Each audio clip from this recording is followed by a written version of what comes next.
Welcome to The Explainer.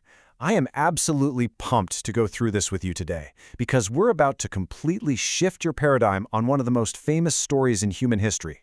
We're taking a redemptive, historical approach to the biblical account of David and Goliath. So buckle up, because by the time we wrap this up, you will literally never look at this narrative the same way again. Right off the bat, I want to throw this question out there. What if everything you've ever been taught about David and Goliath is just wrong? Or at the very least, woefully incomplete? This text is usually taught as a sort of self-help, motivational story, right? It gets presented as this blueprint for personal courage, how to overcome the literal or metaphorical obstacles in your daily life. But what if the author's primary intent was actually something entirely different?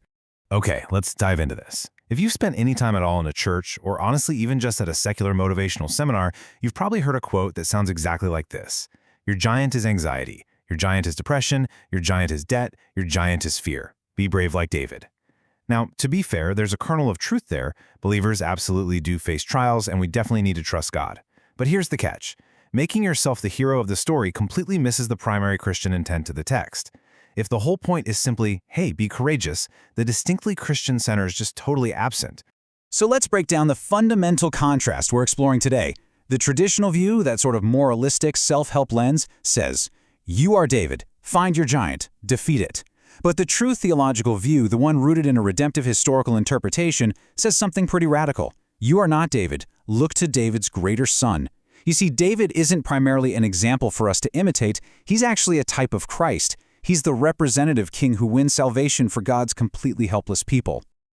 So, if we aren't the heroic shepherd boys swinging the sling, we really have to ask ourselves this critical question. Where exactly are we in the story? Let's treat this text like the literary mystery it actually is. If David represents Christ, the anointed king stepping onto the battlefield for God's people, where do you and I fit into the picture? We are Israel, terrified, weak, unable, paralyzed. Just take a second and let that sink in. This is exactly what the New Testament teaches about the human condition without Christ. In Romans 5, Scripture straight up calls us helpless. In Ephesians 2, it says we're dead in our trespasses.